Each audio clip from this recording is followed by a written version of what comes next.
నమస్తే. Welcome to our channel. నేను మీ Anil. Voluntary వ్యవస్థ గతంలో వైసీపీ హయాంలో వచ్చిన వాలంటరీ వ్యవస్థ పైన అయితే ఈరోజు కూటమి ప్రభుత్వం సంచలన నిర్ణయం తీసుకున్నట్టు కూడా తెలుస్తూ ఉంది. గత కొద్ది రోజులుగా ఏదైతే వాలంటరీ వ్యవస్థ ఉందో కొంత అయోమయం అవుతున్న దాఖలాలు అయితే కనబడతా ఉన్నాయి. అసలు ఈ వాలంటరీ వ్యవస్థ ఉంచుతారా లేకుంటే తీసేస్తారా, ఈ వాలంటరీ వ్యవస్థ అసలు ఏంటి అనే విషయాలపైన వాలంటరీగా ఉన్న వాళ్ళు కొంత ఆందోళన చేసిన కార్యక్రమాలు కూడా మనం చూసాము. దీనిపైన కూటమిలో ఉన్న నేపథ్యం మంత్రివర్గాలు అయితే చెప్తున్నది ఏంది, అసలు నిజంగానే మరి ఈ వాలంటరీ వ్యవస్థ ఉంచుతారా తీసేస్తారా అనే దాని గురించి క్లుప్తంగా తెలుసుకునే ప్రయత్నం అయితే చేద్దాము. ఈరోజు మండలి సభలో ఏదైతే ఆంధ్రప్రదేశ్ సంబంధించిన మండలి సభలో ఈరోజు అయితే చర్చకు వచ్చిన విషయం ఏంటంటే వాలంటరీ వ్యవస్థ ఏంటి, గతంలో మంత్రుల సమావేశం చేసినప్పుడు కూడా మరి వాలంటరీ వ్యవస్థ గురించి అయితే వాళ్ళు ఏం క్లారిటీ ఇవ్వలేకపోయారు.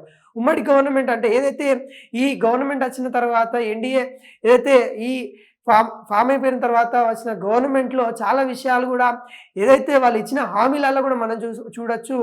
ఈ వాలంటరీ వ్యవస్థ ఉద్యోగులు ఎవరైతే ఉన్నారో వాళ్ళకి 10,000 జీతము పెంచి 10,000 వరకు జీతాలు ఇచ్చుకుంటూ వాళ్ళకి కంటిన్యూ అయ్యే విధంగా చర్యలు తీసుకుంటామని చెప్పారు.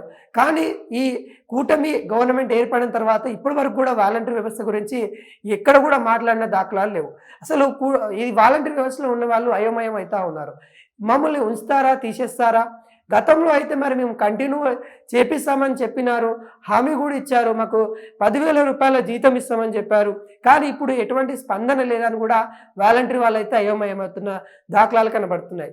దీనిపైనే ఈరోజు ఏదైతే ఎమ్మెల్సీ మండలి సభలో అయితే మరి మంత్రివర్గం మాట్లాడుతూ డోలా బాల వీరస్వామి గారు అయితే మాట్లాడుతూ నిజంగా ఈ వాలంటరీ వ్యవస్థ ఏదైతే ఉందో ఈ వాలంటరీ వ్యవస్థలో మరి గతంలో ఆగస్టులోనైతే మరి రెన్యువల్ కావాలి, అప్పుడే వైసీపీ ప్రభుత్వం ఉంది, మరి అప్పుడు ఆయంలోనే కావాలి.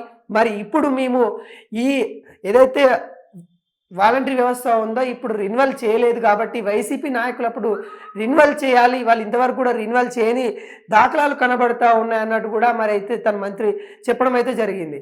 దీనిపైన శాసన మండలి ప్రతిపక్ష నేత బొత్స సత్యనారాయణ గారు కూడా మాట్లాడుతూ ఏదైతే రెగ్యులేషన్ సంబంధించిన జీవో ఇప్పుడు మీరైనా పాస్ చేయొచ్చు కదా అని తను ప్రశ్నించిన దాఖలాలు కనబడతా ఉన్నాయి. అంటే గతంలో రెగ్యులరేషన్ కోసము రెన్యువల్ చేయాల్సిన అప్పుడేమో వైసీపీ చేయలేదు, మోసం చేశారు, ప్రజలను మోసం చేశారు, ఇటు వాలంటరీ మోసం చేశారని కూడా మంత్రి ఎవరైతే బాల వీరాంజనేయులు ఎవరైతే ఉన్నారో తను అయితే చెప్పడం అయితే జరిగింది. తను చెప్పినప్పుడు దానికి కౌంటర్గా ప్రతిపక్ష నేత ఏదైతే బొత్స సత్యనారాయణ గారు ఉన్నారు కదా, ఇప్పుడు మీ కూటమి గవర్నమెంటే ఉంది కదా, ఇప్పుడు మీ గవర్నమెంటే ఉంది, మరి మీరైనా ఇప్పుడు వాళ్ళని రెగ్యులరేషన్ చేసి ఒక జియో పాస్ చేయొచ్చు కదా, వాళ్ళకి మీరు ఇచ్చారు కదా, హామీ ఇచ్చారు కదా 10,000 రూపాయలు మరి మీరు జీతం ఇస్తామని కూడా చెప్పారు. గతంలో వైసీపీ వాళ్ళు ఈ ఏదైతే వాలంటరీ వ్యవస్థను తీసుకొచ్చి ప్రజలకు సేవ చేసింది, మీరు ఇప్పుడు మమ్మల్ని తప్పుపడతా ఉన్నారని కూడా బొత్స సత్యనారాయణ గారు అయితే వ్యక్తం చేసిన దాఖలాలు కనబడున్నాయి. దీనిపైన వైసీపీ నాయకులు అయితే కొంత మండిపడ్డ దాఖలాలు కనబడతా ఉన్నాయి.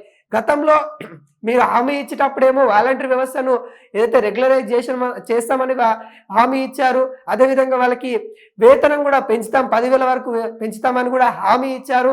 ఇవన్నీ హామీ ఇచ్చే ముందు మరి వైసీపీ ఏం చేస్తుందనేది అప్పుడు తెలుసుకోలేదా? ఈ రోజున మీరు ఎందుకు ఇలా మాట మారుస్తున్నారని కూడా మండలి సభలో మాట్లాడే దాఖలాలు కనబడతా ఉన్నాయి.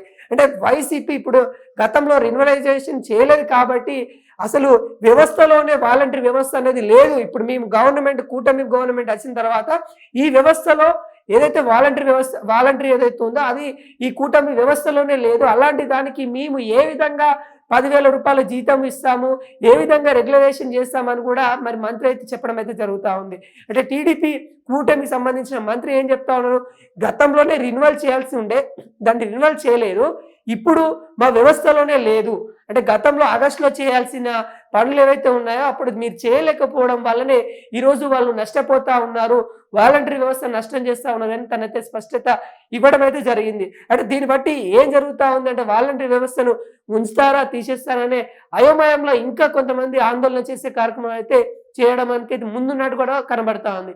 అంటే ఈ వాలంటరీ వ్యవస్థ అనేది ప్రజలకి సంక్షేమ కార్యక్రమాలు అందించాలి, ప్రజల యొక్క దగ్గరికి ఇంటి దగ్గరికి వెళ్ళాలనే నేపథ్యంలో వైసీపీ నేత జగన్ గారు తీసుకొచ్చిన కార్యక్రమం మనకు అందరికీ తెలుసు. దాంట్లో భాగంగానే శాలరీ కూడా వాళ్ళకి చాలా తక్కువగా ఇస్తూ ఉన్నారు అనే నేపథ్యంలో అప్పుడున్న టీడీపీ నేతలు కానీ ఇప్పుడున్న కూటమి నేతలు కానీ అప్పుడు చాలా ఆందోళన చేసిన కార్యక్రమాలు కూడా చూసాము.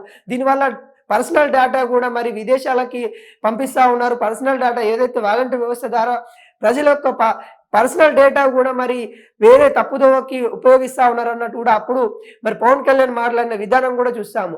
ఈ అన్ని నేపథ్యంలో మరి వాలంటీర్ వ్యవస్థను ఉంచాలా వద్దాలా అనే కూటమి గవర్నమెంట్ ఆలోచిస్తున్న నేపథ్యం అయితే కనబడుతుంది. ఒక మాట అయితే డోలా బాల వీరాంజనేయ స్వామి గారు అయితే మంత్రి గారు అయితే చెప్పడం అయితే జరిగింది. ఈ వాలంటరీ వ్యవస్థని దాని మీద మేము ఒక నిర్ణయం తీసుకోబోతా ఉన్నాం. ఖచ్చితంగా వాళ్ళకి మేము ఖచ్చితంగా ఇంకా రెగ్యులరేషన్ అయితే ఖచ్చితంగా చేస్తాము. కానీ ఇప్పుడేదైతే వాలంటరీలో ఉన్న వాళ్ళు ఎవరైతే ఉన్నారో దాంట్లో కాకుండా కొంత లిమిటేషన్ పెట్టే ఛాన్స్ అయితే కనబడతా ఉన్నాయి. అంటే గతంలో 10 మంది ఉన్న కాడ ఇప్పుడు ఒక 5 మందినే పెట్టే ఛాన్సెస్ అయితే కనబడతా ఉన్నాయి. ఎంతవరకు యూజ్ ఉంటుంది, ఎక్కడ ఖచ్చితంగా వాలంటరీ వ్యవస్థ యూజ్ అవుతుందనే నేపథ్యంలో చర్చించి అక్కడ మాత్రమే పెడతాము అనే నేపథ్యంలో తను మాట్లాడినట్టు కనబడతా ఉన్నాయి. అదేవిధంగా ఈ వాలంటరీ వ్యవస్థ గురించి డిప్యూటీ సీఎం పవన్ కళ్యాణ్ గారికి అయితే అక్కడ సర్పంచ్లు ఎవరైతే ఉంటారో సర్పంచ్లు ఒకసారి వెళ్ళి వినతి పత్రం ఇవ్వడం కూడా జరిగింది. వాలంటరీ వ్యవస్థ వల్ల మేము పనులు చేయలేకపోతా ఉన్నాం, సర్పంచ్ హోదాలో ఉన్న మేము సకాలంలో వాళ్ళకి సంక్షేమ కార్యక్రమాలు అందించలేకపోతా ఉన్నాం అనే నేపథ్యంలో సర్పంచ్లు అందరూ కలిసి డిప్యూటీ సీఎం పవన్ కళ్యాణ్ గారికి వినతి పత్రం ఇచ్చిన దాఖలాలు కనబడతా ఉన్నాయి. అంటే ఒకవైపు ఈ వాలంటరీ వ్యవస్థను రద్దు చేయాలని కూడా సర్పంచ్లు కోరుకుంటూ డిప్యూటీ సీఎంకి అయితే మరి ఒక వినతి పత్రం ఇచ్చారు. దాని మీద సానుకూలంగా స్పందించడానికి డిప్యూటీ సీఎం పవన్ కళ్యాణ్ గారు అయితే కొంత చూస్తున్న నేపథ్యం కనబడుతుంది. అంటే వాలంటరీ వ్యవస్థ అనేది సర్పంచ్లకి అడ్డుగా ఉంటుందనే నేపథ్యంలో మరి డిప్యూటీ సీఎం గారికి అయితే సర్పంచ్లు కలిసిన ఆ రోజైతే చెప్పడం అయితే జరిగింది. అంటే మొత్తానికి వాలంటరీ వ్యవస్థ ఉంటుందా ఉండదనే నేపథ్యంలో కూటమి గవర్నమెంట్కి సంబంధించిన మంత్రులు అయితే క్లియర్ కట్గా చెప్పడం అయితే జరిగింది. ఈరోజు ఆంధ్రప్రదేశ్ సంబంధించిన మండలి శాసన మండలి ఏదైతే ఉందో దాంట్లో క్లియర్ కట్గా చెప్పడం అయితే జరిగింది. ఏదైతే ఈ వాలంటరీ వ్యవస్థ ఉందో దానిలో ఖచ్చితంగా కొనసాగిస్తాము, ఖచ్చితంగా ఎంతవరకు అయితే ప్రజలకు యూజ్ అవుతుందో అంతవరకు అయితే తీసుకొని వెళ్తాము, కాకుండా లిమిటేషన్ అయితే పెడతాము.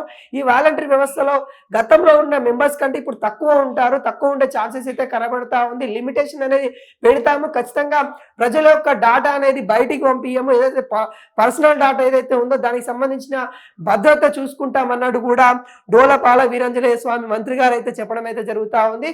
దీనికి సంబంధించి కొంత ఉద్రిక్త పరిస్థితి అయితే మండలి సభలో అయితే ఈ రోజైతే నెలకొంది. అక్కడ మొత్తానికి ఈ మండలి సభలో ఈ రోజైతే వాడి వేడిగా చర్చలు అయితే జరిగినాయి. మొత్తం ఈ వాలంటరీ వ్యవస్థ గురించే మొత్తం అక్కడ చర్చ జరిగినట్టు కూడా మనకు క్లియర్ కట్గా కనబడుతుంది.